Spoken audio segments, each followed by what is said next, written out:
Halo Smart Viewers, terima kasih kalian masih tetap bersama kami di Live Tech. Dan seperti apa yang tadi aku bilang sebelumnya, di sini sudah hadir Bapak Ford yang merupakan Associate Professor di bidang Teknik Informatika dan Sistem Informasi Universitas Bina Nusantara. Dan beliau juga menjabat sebagai Wakil Ketua Kelompok Minat Riset Pemimpin dari Sistem Maju dalam Kecerdasan dan Rekayasa Pengetahuan Komputasional. Nah, langsung saja kita coba berdiskusi dengan Bapak Ford sendiri. Halo Bapak Ford, apa kabar Pak? Baik. Apa kabar juga, Mas? Baik Pak, dan terima kasih sekali ya Pak sudah mau menyempatkan waktunya untuk berbagi ilmu ke kita hari ini. Baik, oke. Silakan. Baik Pak, untuk memulai diskusi kita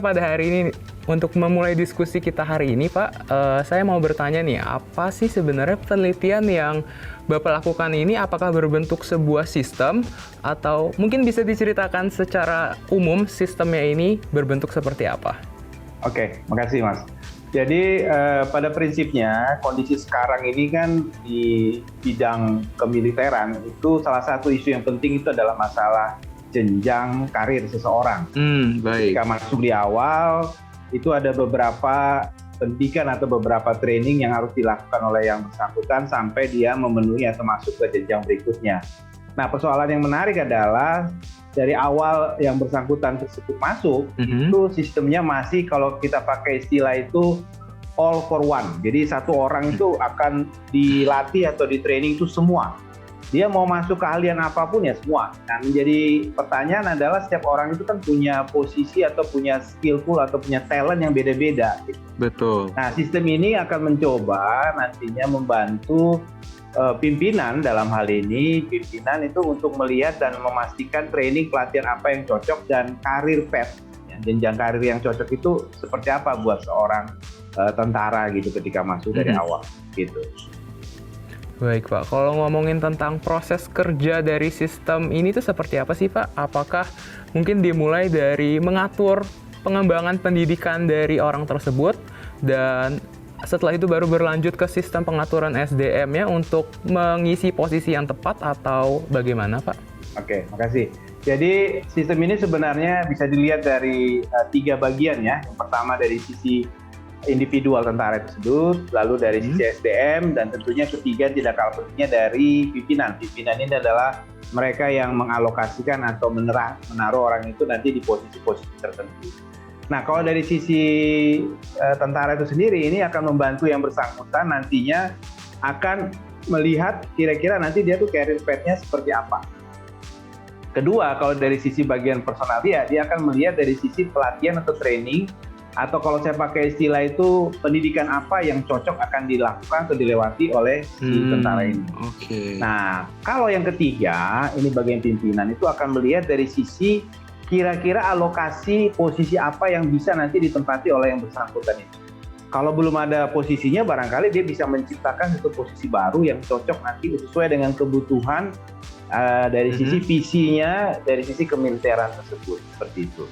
Nah, ini 3 hal ini harus saling berkaitan. Yang selama ini terjadi adalah ketika mengalokasi seseorang itu terkesan seperti si tentara ini dia akan belajar semua, dilatih semua. Nah, jadi tidak ada specialty dari sisi pelatihan atau training harus diikuti. Nah, ini menjadi tantangan terberat karena tidak mungkin ada satu orang itu belajar semua. Gitu. Nah, ini makanya ada specialty. Di sisi lain juga ketika melakukan training itu kan berkaitan dengan cost, biaya, ya. Betul. Nah, itu bagian personalia, bagian human resource itu tentunya akan mengukur. Jangan sampai dia mengalokasikan sesuatu pelatihan atau training which is itu tidak ada benefit dari sisi yang berkaitan dengan skill atau keahlian atau talent daripada si tentara itu. Bahkan ada pelatihan yang barangkali nggak nyambung dengan posisi atau alokasi yang ada di struktur organisasinya, seperti itu. Gitu, Mas. Wah, ini menarik sekali sih Pak. Kalau boleh saya tahu nih, data yang dikeluarkan dari sistem ini nantinya akan berbentuk seperti apa sih Pak akhirnya? Oke, pertanyaan ini menarik nih. Datanya seperti apa? Nah, kita lihat dulu dari inputnya ya. Jadi ketika seseorang masuk melamar menjadi satu bagian kita sebut tentara misalkan, dia akan menginput berbagai informasi yang sifatnya profiling dirinya, termasuk kebiasaan, hobi, dan segala macam. Dari situ nanti akan bisa di-set atau bisa ditentukan kira-kira ini orang nanti cocoknya apa. Ya, setelah melewati beberapa basic training, ya, pelatihan training. Nah, data yang keluar, the next step itu kalau kami pakai istilah itu, kalau saya mau pakai itu bagian menengah. Jadi basic itu semua orang mengikuti, menengah ini kita mulai membuat semacam specialty. Nah, data itu nanti melihat dari sisi profiling, terutama dari sisi kemampuan teknis yang dilakukan oleh yang bersangkutan. Teknis itu misalkan dari sisi, let's say misalkan dari sisi, kalau saya pakai istilah itu dari sisi prestasinya misalkan. Oh, ini orang jago, bagus dalam konteks menembak misalnya. Oh, ini bagus sebenarnya tapi lebih bagus dalam konteks menghitung. Ya. Wah, ada juga yang bagus. Wah, ini bagus fisiknya nih. Kayaknya cocoknya lebih bagus misalkan ke arah sifatnya physically workout misalkan seperti itu. Nah, karena setiap orang itu ketika masuk itu kalau di awal-awal itu semua belajar itu sama. Jadi mau apapun dia sama. Yang jadi menarik adalah ketika masuk ke tantangan sekarang industri 4.0, yang namanya warfare itu kan tidak sama seperti dulu. Kalau dulu kan orang berperang itu kan ya rame-rame gitu ya. Kalau kita nonton film kolosal itu kan semua rame-rame gitu. Kalau sekarang beda, mungkin kok nggak ada perang ya? Ternyata lagi perang. Misalnya contoh tidak terlihat kan, ya? Tidak terlihat kayak sekarang digital warfare misalnya. Kok nggak ada perang ya? Ya nggak ada perang, tapi perangnya di tempat yang lain gitu. Kan, seperti itu. Jadi itu juga nanti membantu si tentara ini sendiri melihat ke depan itu kira-kira nanti ke depan tuh mau yang seperti apa yang mau dikerjakan. Seperti itu. Dan kalau untuk pembuatan sistem ini sendiri, Pak, melibatkan pihak dari mana aja sih, Pak? Karena kan seperti terdengar komprehensif sekali ya sistemnya. Iya, betul. Karena ini tentunya kan ada kebutuhan dari sisi tentara itu sendiri, jadi mereka nanti tentunya menjadi, kalau kami pakai istilah stakeholder-nya ya, karena mereka nanti yang terlibat langsung dan pastinya juga dari sisi pengembang ya, dan tentunya kita tidak bisa cuma dua bagian, tadi ada di sisi bagian peneliti. Nah, riset ini sebenarnya menjadi sangat signifikan karena belum ada penelitian yang komprehensif terutama di bidang militer yang bisa memberikan gambaran dari sisi karir path. Itu belum ada karena sekarang itu istilahnya itu karena mereka sifatnya top down, jadi kalau diperintah ya kerjakan gitu ya. Nah, sekarang itu kita coba lihat yang lebih, kalau kami pakai istilah itu lebih specialized gitu.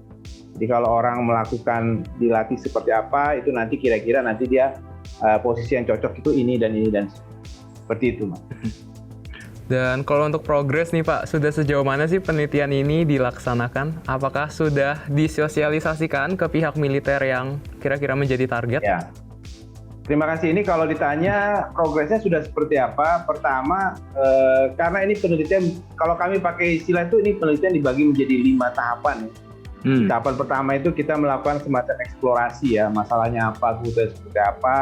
Kedua, kita melihat dari sisi profiling militer itu sendiri seperti apa. Baru ketiga, kita masuk dari sisi, kalau kami pakai istilah itu, di sini bagian yang paling berat, yaitu kita melakukan eksperimen dari sisi penelahan, nanti bentuknya seperti apa. Baru bagian keempat itu bagian sistemnya. Terakhir baru dari sisi maintenance dan implementasi dan seterusnya. Kita ini sekarang baru di tahap kedua. Jadi kita mencoba setelah melihat mengeksplor masalah current situation, current problem, kita akan mencoba melihat dari profilingnya orang tersebut. Dari situ kita akan petakan, sistemnya akan dibuat atau di set itu seperti apa gitu. Ini kalau kami pakai istilah itu kayak model desainnya lah. Gitu. Nah, desain ini adalah bagian yang krusial karena kita kan tentunya akan memberikan semacam blueprint ya nantinya ke pihak militer. Nanti bentuknya seperti ini loh. Nah, dari mereka itu nanti melakukan semacam evaluasi, itu kita sebut tahap ketiga, memapping dengan kebutuhan organisasinya mereka. Seperti itu. Gitu, Mas. Dan juga kalau dari sisi perangkat ataupun SDM nih, Pak, apa aja sih yang dibutuhkan untuk mendukung penerapan dari sistem yang Bapak kembangkan ini? Oke, sesuaikan dengan postur organisasi mereka dan kebutuhannya mereka. Baru selesai, baru masuk ke tahap keempat, yaitu dalam konteks pengembangan dari sisi aplikasi. Betul, jadi kita nanti ke depan ini bukan hanya dari sisi bentuk aplikasi, tapi ada beberapa pendekatan teknologi yang lain, misalnya dari sisi AR, ya, dari sisi teknologi sensor yang kita terapkan nantinya, yang nanti menggather data secara, kalau kami pakai istilah lebih tepat itu mungkin tidak 100% real time ya, tapi paling tidak data tersebut bisa kita olah dan bisa dipakai oleh pimpinan terutama itu untuk mengambil keputusan. Nah, ke depan ini sebenarnya ini sangat penting karena begini, salah satu challenging ke depan adalah kita tidak bisa lagi hidup di masa di mana semuanya harus modelnya itu kayak manual, which is itu sangat sulit ya untuk kita ukur dari sisi profiling orang.